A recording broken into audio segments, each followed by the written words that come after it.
आजादी का अमृत महोत्सव। ये आकाशवाणी है। प्रस्तुत है कार्यक्रम अमृत उत्सव विकास के चरण। प्रस्तुतकर्ता नीतीश अरोड़ा। हर मंगलवार को अमृत उत्सव विकास के चरण कार्यक्रम में हम लेकर आएंगे आजादी के बाद से खेल और खिलाड़ियों की पहचान कराता यह कार्यक्रम। स्वतंत्रता के 75वें वर्ष में भारतीय खिलाड़ी लिख रहे हैं एक नया इतिहास। लेकिन पैरालंपिक्स में तो पिछले सभी रिकॉर्ड्स ध्वस्त करते हुए भारत ने लाए कुल 19 पदक। इससे पहले भारत का सर्वश्रेष्ठ प्रदर्शन था 2016 में रियो पैरालंपिक्स में 4 मेडल्स और अब तक के सभी पैरालंपिक्स में कुल मिलाकर 12 पदक और सम्मान खिलाड़ी पाते हैं, लेकिन खिलाड़ी को अंतर्राष्ट्रीय स्तर पर मेडल जिताने के लिए सक्षम बनाते हैं उनके कोच। अनथक प्रयत्न और परिश्रम का अंतिम पड़ाव होता है पोडियम फिनिश। खिलाड़ी वहां पहुंचकर सुकून पाता है और उससे भी अधिक पदक पाने के लिए आगे बढ़ जाता है और बड़ा खिलाड़ी बन जाता है। और उस खिलाड़ी के कोच उसके साथ साथ नजरें चारों तरफ घुमाता है, जिसे तराश कर फिर से हीरा बनाया जा सके। पैरालंपिक्स कमेटी ऑफ इंडिया ने पैरा खिलाड़ियों को सुगमता से मूवमेंट के लिए हाथ मिलाया एनजीओ स्वयं से, और स्वयं ने ओलंपिक्स वापसी पे इन खिलाड़ियों का सम्मान किया। जिस मंच पर पीसीआई की प्रेसिडेंट पैरा खेलों में विश्व प्रसिद्ध खिलाड़ी भारत की दीपा मलिक ने सहर्ष सबके समक्ष सम्मान किया अपने कोच का।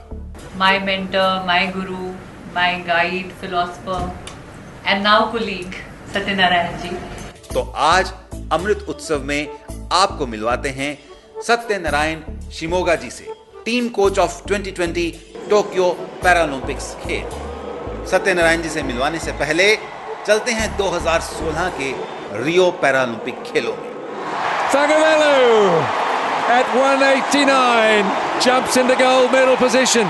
2016 रियो पैरालंपिक खेलों में पुरुष T42 स्पर्धा में भारत के लिए स्वर्ण पदक जीतने वाले हाई जंपर मरियप्पन थंगावेलु को कोच सत्यनारायण ने ही बेंगलुरु में लाकर ट्रेन किया, तराशा और स्वर्ण पदक तक पहुंचाया। Well, what a final it was. The men's high jump T42 with India picking up 2 of the 3 medals. Mariyappan Thangavelu is the winner. Varun Singh the bronze. Rio Paralympics में ही bronze medal लाने वाले खिलाड़ी वरुण भाटी के coach भी सत्यनारायण ही रहे। मैं सत्यनारायण है, national Paralympic coach है। सब खिलाड़ी लोग को बोलता है डिसेबिलिटी सेक्टर में स्पोर्ट्स सेलेक्ट करने का टाइम में ठीक से सेलेक्ट करो। एंड अगेन आप लोग स्पोर्ट्स कर लिया तो नुकसान कुछ भी नहीं है, एटलीस्ट तुम्हारा हेल्थ अच्छा रहेगा। सब लोग को मैं रिक्वेस्ट करता है, स्पोर्ट्स किसी को भी कुछ भी डाउट है, डाउट कभी दिमाग में रखना नहीं चाहिए, दिमाग को क्लियर कर लो तभी तुम लोग कुछ बनेगा। यानी रियो ओलंपिक्स में 4 में से कुल 2 पदक जीतने वाले खिलाड़ियों के कोच सत्यनारायण थे। मैं एक नेशनल चैंपियन है, मेरे को पता है किधर टैलेंट है। I was national champion, even I was 20 years में सीनियर नेशनल चैंपियन था, वो भी 1500 में नेशनल चैंपियन का इतनी इजी नहीं है। और इस बार 2020 टोक्यो पैरालंपिक्स टीम के तो मुख्य कोच भी सत्यनारायण जी थे। एथलीट को कभी भी डेडिकेशन, डिसिप्लिन बहुत इंपॉर्टेंट होता है। इस टाइम हमारा टीम बहुत डिसिप्लिन में आया है एंड अगेन बहुत हार्ड वर्क करके आया है। इवन पेंडेमिक का टाइम में भी हमारा लड़का लोग अच्छा प्रैक्टिस किया है। 100% रिजल्ट ओरिएंटेड टीम है। इधर कोई हमारा सपोर्टिंग स्टाफ भी, doctor, physio, even supporting Escorts, everybody काम कर रहा है। ये एक टीम, इंडिया टीम ऐसा दिख रहा है मेरे को फर्स्ट टाइम। आज के हमारे अमृत उत्सव के मुख्य आकर्षण, जिनसे हमने बात की भूत और भविष्य को देखने, जानने और समझने के लिए, पैरालंपिक्स कोच सत्यनारायण जी, बहुत बहुत बधाई।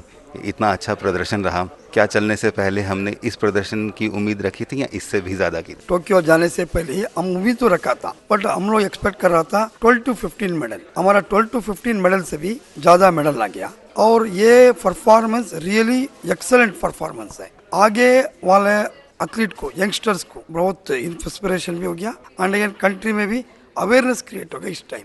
इवन 2012 में गिरीशा इज माई स्टूडेंट, वो मेडल जीता था। उस टाइम में इतना पॉपुलर नहीं था। मरियप्पा कब जीता, उस टाइम में थोड़ा अवेयरनेस आया था। इस टाइम बहुत मेडल जीता. People are started comparing with able body and Paralympic. आम लोगों में जो भारतीय हैं उनका परसेप्शन भी अब चेंज हुआ है और जिस तरह से इतना वार्म रिसेप्शन मिला है वापसी पे, आपको क्या लगता है कि भविष्य for the future how well prepared we are for Paralympics? हमारा कंट्री में compare to any other country except infrastructure छोड़ के सब कुछ है. डिसेबिलिटी का परसेंटेज भी ज़्यादा है. अगेन बिग पॉपुलेशन भी है. हमारा क्लाइमेट एडवांटेज भी है. अगेन हमारा athlete stronger than any other country. हमारा लड़का लोग किधर भी आप देखा है, some people cannot go without wheelchair in the foreigners. हमारा लोग हाथ से भी वॉक कर देता है. 100% आगे आने दिल में इंडिया कैन डू बेटर. ये मेरा आप कहने से नहीं, मेरे कहने से नहीं है. होल वर्ल्ड पैरालंपिक कमेटी में 60% of countries are expecting India should do better, specially in the Paralympic. They want to comparison to China. मतलब चाइना का पॉपुलेशन हाई बट फिर भी climatic condition India is good. You can do better things. अब आगे क्या करेंगे और talent pool लाने के लिए, और शहरों से और गांवों से कस्बों से खिलाड़ियों को लाने के लिए क्या कुछ करेंगे आगे? कुछ ऐसा रोड मैप है? जूनियर एंड सब जूनियर इवेंट करना पड़ता है. आगे से हम करेंगे. अगेन कितना भी एथलीट में सेलेक्ट किया रूरल एरिया से ही सेलेक्ट किया. गिरिचन गिरीशा, मरियप्पा, वरुण भाटी, अभी निषाद कुमार, सब लोग रूरल एरिया से ही आए हैं. एंड 100% रूरल में ज़्यादा टैलेंट है. एंड अगेन मेरा दिमाग में भी मैं भी एक रूरल एरिया से ही आई है. 100% हम लोग इसमें रोड मैप बना के एक प्लान बना के 100% आगे बढ़ने का दिन में जूनियर सब जूनियर का नेशनल स्टार्ट करने वाला है. गवर्नमेंट की कितनी सपोर्ट है अब? गवर्नमेंट का बहुत अच्छा सपोर्ट है, उसमें 1% भी डाउट नहीं है. मैं अभी भी आज भी प्राइम मिनिस्टर को यही बोला, सर फिजिकल एजुकेशन टीचर्स को एक्टिव करो. जिस कंट्री में स्पोर्ट्स बढ़ना चाहिए तो they are the first. Second is a coach, बाद में फिजियो, बाद में डॉक्टर, ये sports doctors. Physical education teachers को अकाउंटेबिलिटी भी करना पड़ता है. वो लोग को मोटिवेशन चाहिए, वो लोग को मॉनेटरी बेनिफिट देना चाहिए, तभी बनेगा. मैं पैरा स्पोर्ट्स का सिर्फ नहीं बोल रहा है, इवन इंक्लूडिंग एबल बॉडी का स्पोर्ट्स भी बोल रहा है. कर सकता है, अभी हम लोग भी कर सकता है बोल के लोग को पता चल गया. 100% आगे वाला दिन में हमारा country India is going to become a sporting country. अभी India is not a sporting country. अब एक प्रश्न ये है, एबल एथलीट पैरा एथलीट्स का मुकाबला कैसे कर पाएंगे? इतने मेडल्स कब तक आएंगे ओलंपिक्स में? मैं ये बोलना चाहता है, हमारा प्लानिंग बोले तो क्या है, अभी भी बोला फिजिकल एजुकेशन टीचर को पकड़ लिया 20 ईयर्स में खिलाड़ी को बना सकता है. हम लोग अभी भी फिजिकल एजुकेशन टीचर्स का हम ध्यान नहीं दे रहा है. इवन यूनिवर्सिटी को ध्यान देना नहीं, इवन हाई स्कूल फेडरेशन को ध्यान देना नहीं. अगेन फिजिकल एजुकेशन टीचर्स को हम ये करना है. बहुत लोग ऐसा है खेलता है एथलेटिक्स में 100, 200, 400, अगेन स्विमिंग, अगेन फुटबॉल. नहीं, ऐसा नहीं बनेगा. खिलाड़ी बनना चाहिए तो 1-2 इवेंट में फोकस करना है, तभी वो खिलाड़ी बनेगा. इंडिया में अभी आप क्या देख रहे हैं, 10 साल में हम कोशिश किया तो डबल डिजिट में एबल बॉडी का मेडल आ सकता है, उसमें कोई डाउट नहीं है. केन्या कर सकता है, इथियोपिया कर सकता है, छोटा कंट्री कर सकता है.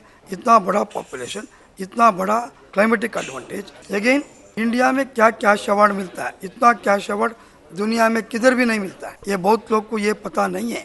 6 करोड़ to 8 करोड़ पर गोल्ड मेडल बहुत बड़ा रकम होता है.